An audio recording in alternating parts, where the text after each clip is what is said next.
Hello and good afternoon, Canvas Real Estate Miami Lakes team. This is yours truly, Coach Joel Milian. Today is Friday, August 25th, and here I am again, coming to you live from our office. And my setting is a little bit different. As you can see, I got the trees in the back. I'm normally sitting in the main conference or the main table here at the office where I have the backdrop of our beautiful city of Miami skyline. But today I feel in the mood. I'm starting to change and feel the mood of fall. So the trees are in the back.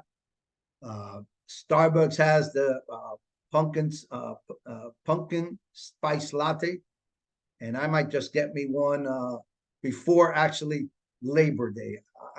You see, I have a different mindset. I have a different calendar as far as the seasons. So this is just a Milianism I'm going to share with you.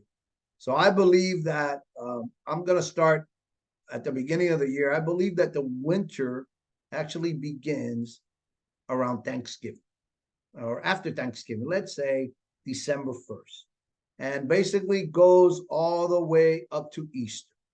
Then springtime for me begins in Easter and goes through Memorial Weekend. I believe there's only 2 months there.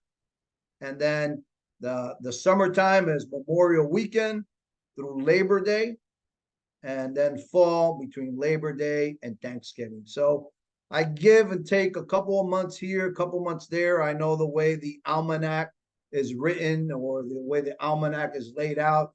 There's 3 months to every season, but here in South Florida, it doesn't seem like there's a season. It's just spring and summer. That's it, 2 seasons.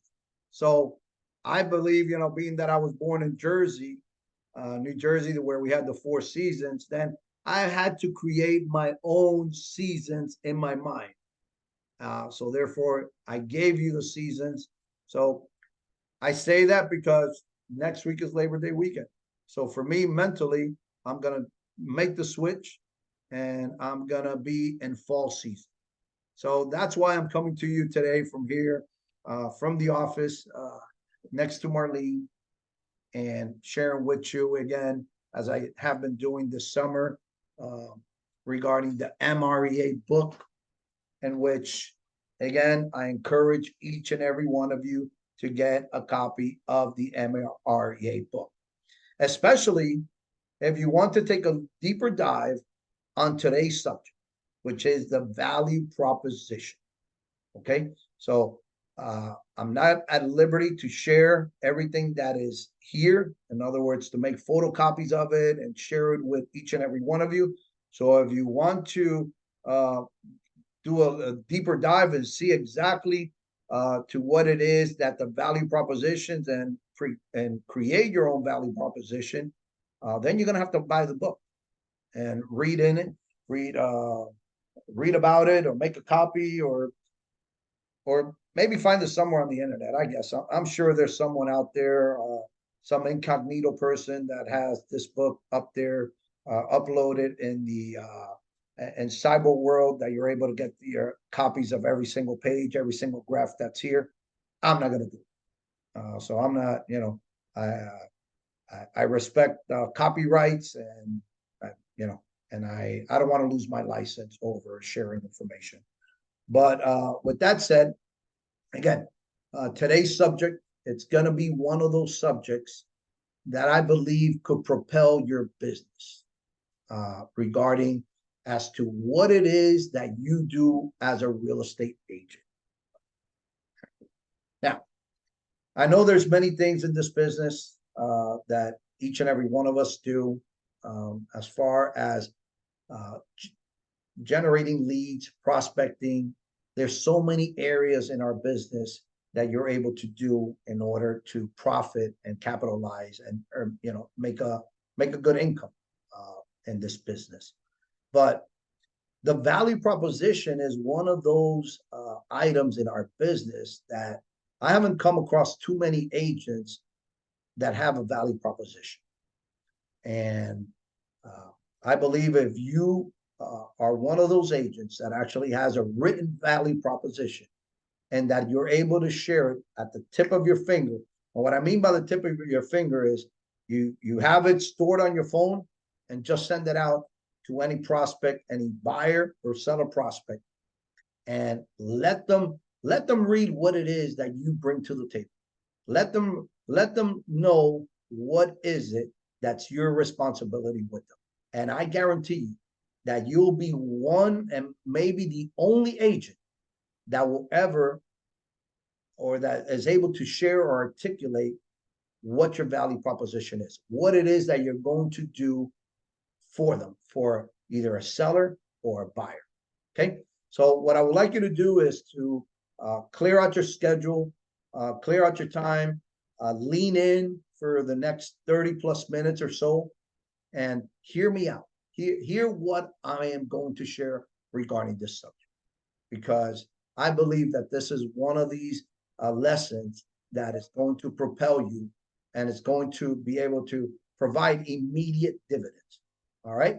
So let's dive in. Looking at page 93. Now, over the past couple of weeks, I've been sharing about the 9 ways that millionaire real estate agents think. Today, I'm going to start off with the 9th one, which is thinking service, but leads into the value proposition. So again, just to review, I know that I was not going to, or last week I said that I was done with the 9 ways that millionaire real estate agents think, but I think it's important for us to know and keep in mind as to how a millionaire real estate agent thinks. So 1 is think powered by a big why.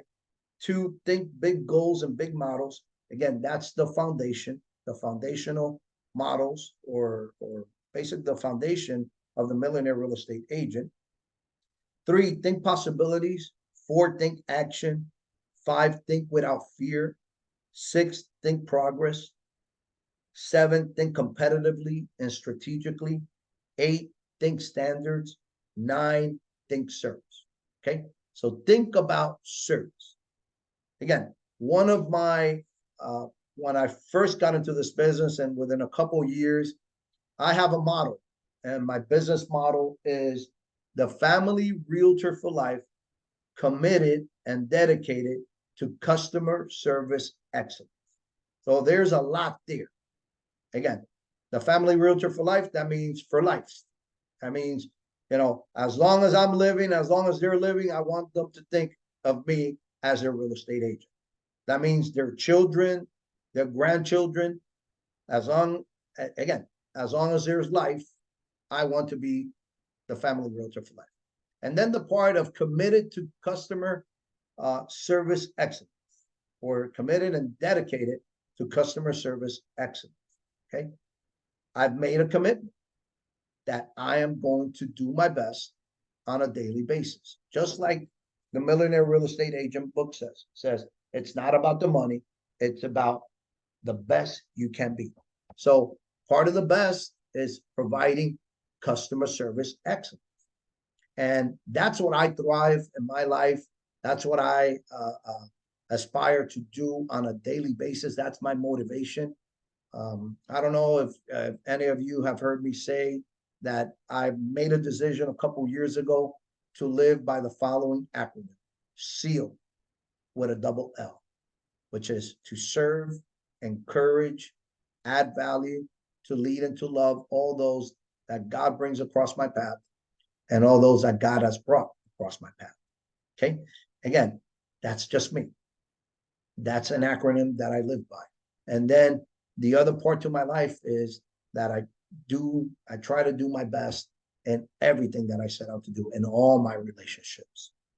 So with this subject about thinking service and about the value proposition, this goes hand in hand with what it is that you do.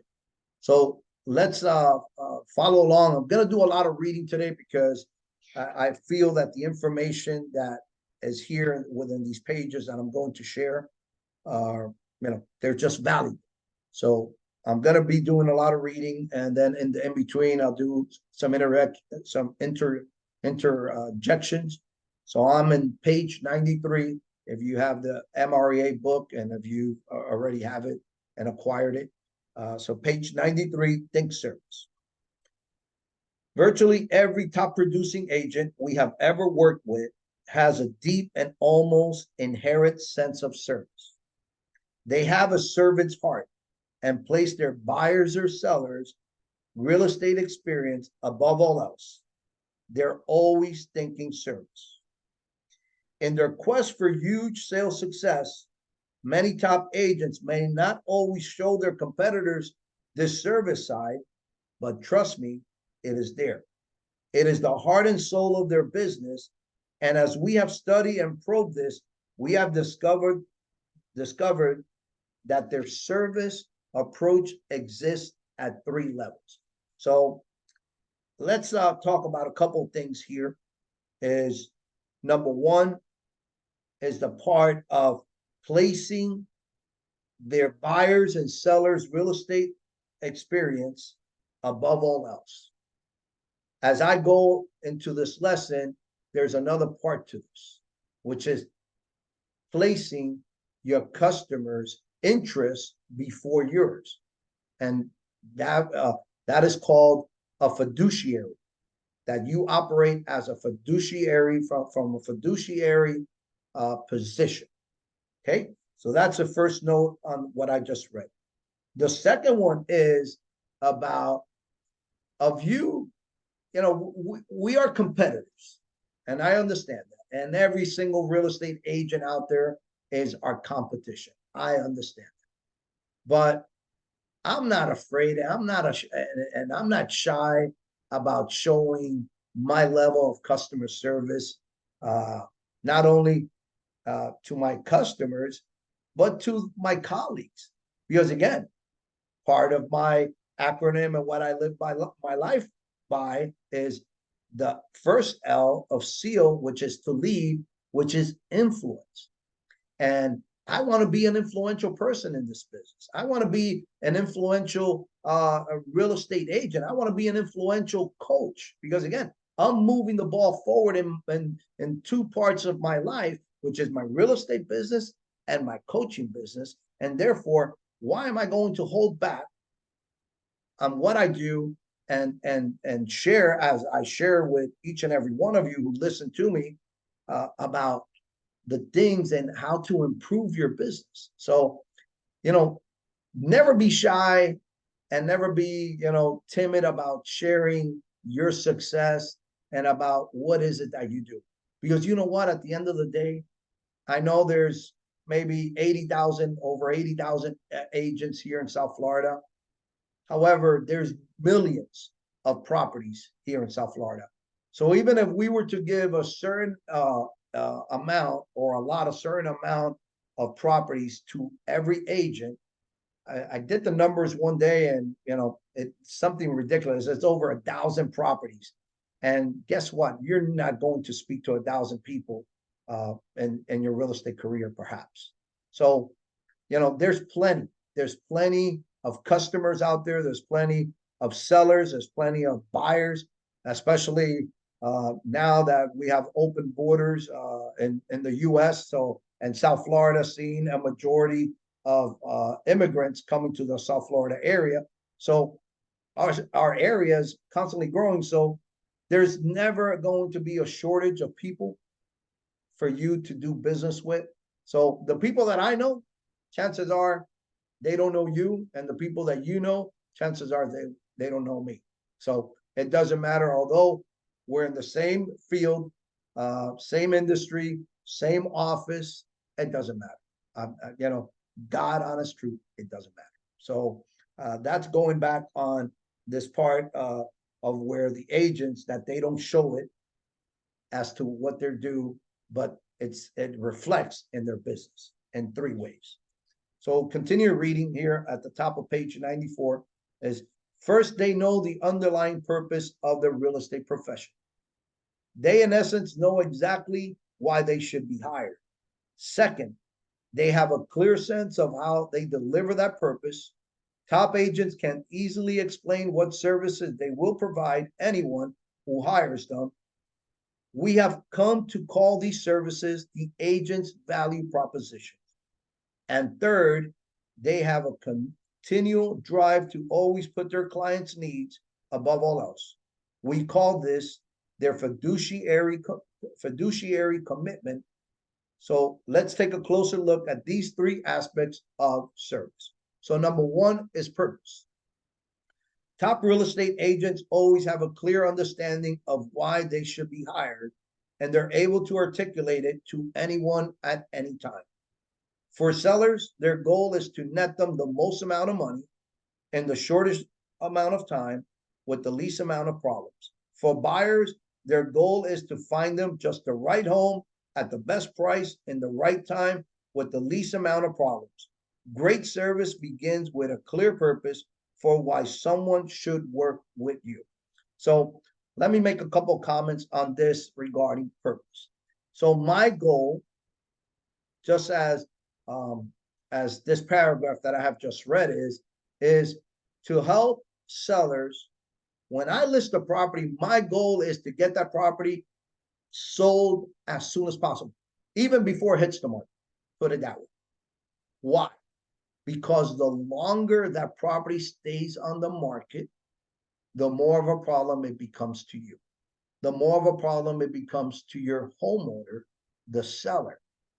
And when problems happen, then chances are that you're going away from your transaction. Although we sign listing agreements for X amount of times. I usually get listing agreements. I sign them for 6 months.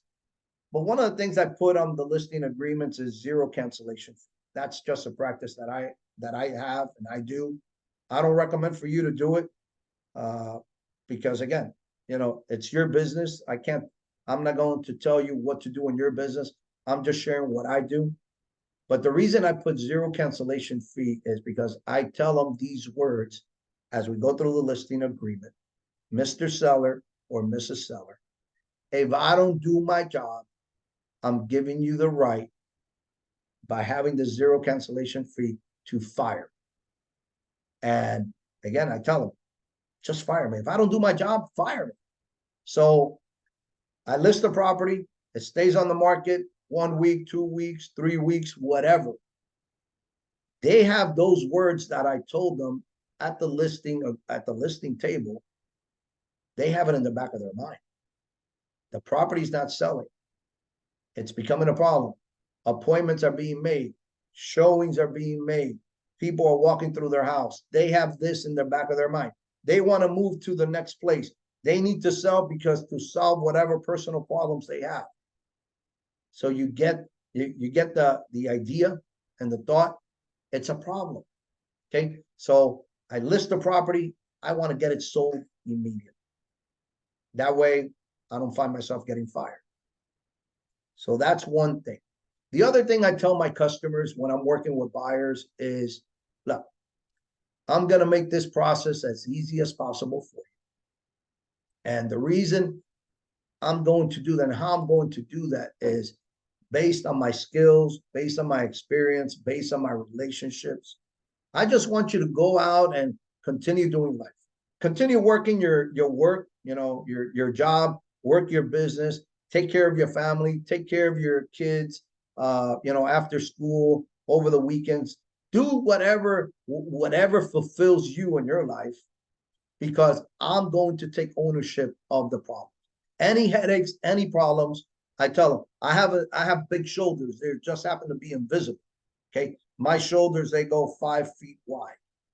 The only thing, they're invisible.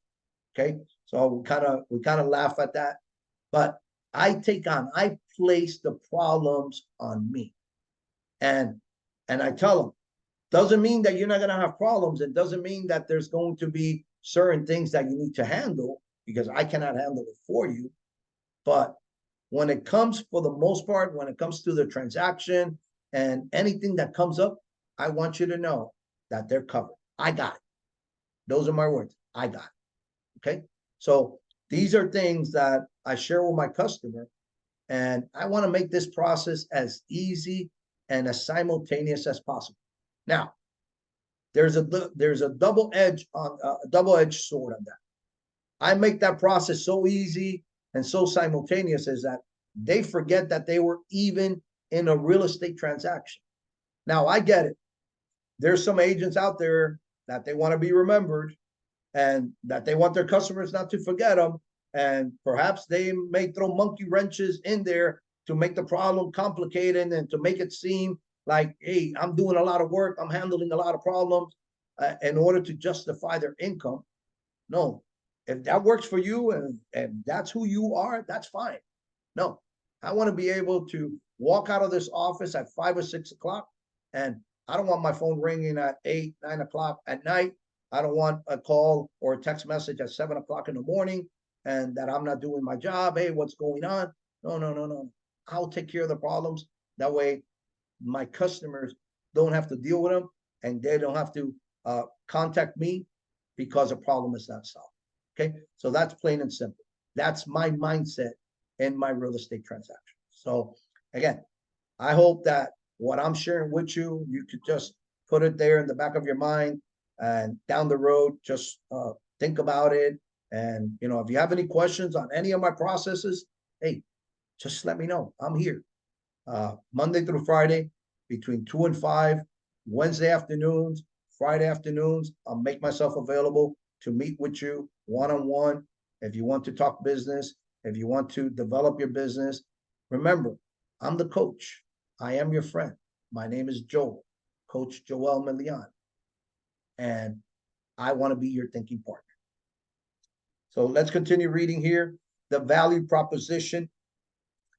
So we have 3 parts or 3 aspects, or better said, 3 approaches that the MREAs have and exist at 3 levels. So 1 is the purpose. Number 2 is the value proposition.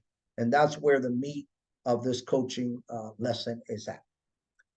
Even beyond their sense of purpose, the very best real estate agents are able to translate this purpose and the reason people should hire them into a specific set of services that they will provide. We have come to call this the agent's value proposition.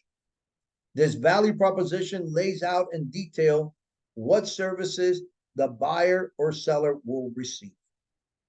So again, these are the things that you're going to do, in which I'm going to be sharing with you the top 10 services areas of the sellers for a seller value proposition and the top 10 services areas to do a buyer value proposition. Actually, let's look at it now. So number 1 is need analysis. Finding out, clarifying what it is that they're looking to accomplish. Number 2, pricing strategy. Again, we're talking about sellers, the seller value proposition. Pricing strategy. What's the price? How much is their property worth? How much are you going to list that property? And what could they expect? 3, their property preparation. Again, advice on any repairs, improvements, provide staging strategies. That falls under property preparation. Marketing strategies. How are you going to get the property sold? What is it that you're going to do in the marketing to get that home sold? Again, even before it comes on the market. Number 5, receive an offer. That's, you did your marketing, you received the offer. What is it that you're going to do in that process? Number 6, negotiating to sell. Now you're going to have, you receive the offer. Now the negotiation parts. Remember, there's 3 parts to every negotiation in real estate. It's actually it's 4 parts. Well, it depends. It depends if you're representing the seller. So if you're representing the seller, there's 4 negotiations. The one at the table of you getting the listing, all the negotiations that go on there.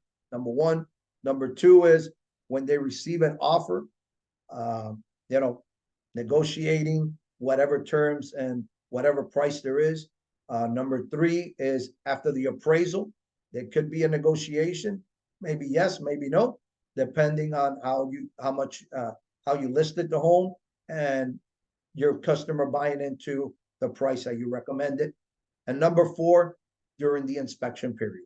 Okay, so those are 4 negotiations, and there could be a fifth one or more than 5, because then, other things may happen along the way. There could be title issues that may need to be negotiated. There could be liens that may come up. Again, there's many things that could happen within a transaction that you may have to negotiate between all parties, between the seller, or better said, between the seller and the buyer, negotiate those parts. And then the negotiation of the closing, believe it or not, I find that one of the most stressful parts of a real estate transaction is at the time of closing or a couple of days before closing, because now it's the real time. Now it's the time where they need to pack up, where they need to get their movers truck and put everything in there and move to wherever it is that they're going to do. And that is perhaps the most stressful part of a real estate transaction. And sometimes there's negotiations that need to be happened at the latter part, because again, maybe the buyer did not close on time.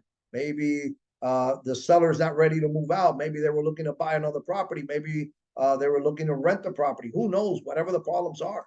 Okay, there's many problems that could happen, but that could be a negotiation of itself. Okay, so negotiating the sell. Again, staying with seller value proposition. Number 7, sell, is prepare the post. After the sale, the post contract part, and I guess that's that dove into what I shared about the other different negotiations. Number 8, the pre-close preparation. Coordinate and supervise document preparation. Provide pre-closing consultation. 9, at the closing table, before you get to the closing, reviewing the documents. That's a negotiation in itself. Talking about negotiation. Some of these title companies, the numbers are wrong. Things happen, the numbers are not adjusted, whatever, many things can happen. Anyone who has been in this business long enough, they could tell you, hey, there's problems throughout from start to finish in any real estate transaction. And number 10, the post-closing, again, coordinating the move and assist with post-closing issues. Again, there could be issues at the end after the closing. So the money's in the bank, the money's being spent, you got your money, you went on vacation, you went to Disney World, you took a trip, you bought yourself a new car, you remodeled your home, but guess what? There's problems that come after that. Trust me, I've dealt with problems after closing. All right. So now let's take a look at the buyer side. Very similar as to the seller value propositions. Again, number 1, need analysis. Number 2, it's the pre-qualification or pre-approval, arranging for that instead of pricing strategy. So that will be number 2. Neighborhood information. Number 4, the home search. How are you going to go about? What's your processes? What's your technology? How are you going to go about in searching for properties? Number 5, making an offer. What are your systems? What are your standards? How are you going to get the offers submitted? Number 1, the documentation to the buyer, and number 2, to the listing agent. Negotiating to buy, negotiate on buyer's behalf. Number 7, the vendor coordination. That's big. Again, what is your team of vendors? Who's your lender? Who's your title company? Who's your inspector? Who's your AC guy? Who's your electrician? Whatever. There could be so many things. So this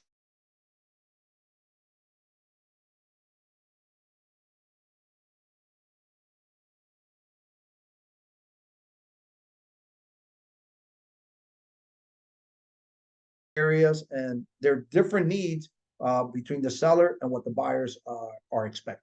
Okay, so those are the value propositions. Now, going into the fiduciary duty right now, I am almost 30 minutes into this recording, and I think I could wrap up over the next 10 minutes. So hang in there, and if this video becomes too long, then just review it in increments of 10 minutes at a time, 15 minutes at a time, 5 minutes at a time. It doesn't matter.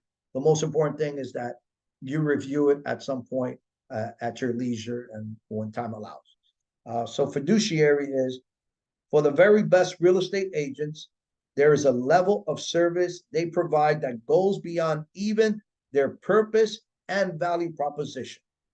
It is the commitment they make to the buyers and seller to act as a true fiduciary, to place their clients' interests ahead of the interests of all others, even their own.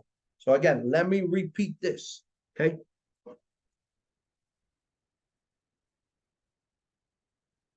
For the very best real estate agents, there is a level of service they provide that goes beyond even their purpose and value proposition. It is the commitment they make to the buyer and seller to act as a true fiduciary, to place their clients' interests ahead of the interests of all others, even their own. Let's pause there. There's going to be times in this business that it's not going to make sense what you're doing for your customer. There's an agent here, I'm not going to say her name, not to put her on the spot, but I found out she closed a transaction. She was working with a customer, and she found a for sale by owner. This for sale by owner was a pain, according to what she told me, really beat her down. Look, I gave away her identity to her. Okay, not a problem. The for sale by owner beat her down to the point that she earned maybe 1% of the sale price, or maybe even less, or a little bit more. I don't remember all the details. But at the end, when she was telling me that story, and I don't remember what my exchange was with her, but I walked away, even to the point that this has been a couple months, that I'm still remember that story to make highlight about putting her customer's interest before hers. Because most agents, what they do is they'll do something to mess up that transaction, to get that customer out of that property. And I'm not going to tell you I haven't done that. Again, I'm not a saint, okay? But it's not the way that we should operate as professionals. We should always think the interests of the customers before ours. Or better said, place the interests of the customers before ours. Okay, that should be in top of mind. Okay, so I say that because there's going to be times that you need to do that in this business. And the reason you'll do that is so you could have a future client, and not only that, get referrals. So that is something that we're going to be working on moving forward. It's working by referral. So I have a couple ideas and thoughts of how to bring a training to all of you. And, I'm not ready yet to disclose it, but it's in the back of my mind. And perhaps when I share it, you may have heard of it, but it's working by referral. Okay. That is the best way to work this business. And it is through actions like that other agent did that she put the best interest of her customer rather than hers, that earns you that right to be referred, number one, and number two, to be used again as the real estate agent of choice. Okay, so enough with that. This commitment to fiduciary service seems, in our observations, to go way beyond the technical issues of agent representation. While the fiduciary agent abides by the legal requirements by their profession, they also treat all their clients with great fiduciary care. Actually, this may be an appropriate place for us to draw a distinction between the two types of service being provided in the real estate industry: functionary and fiduciary. A function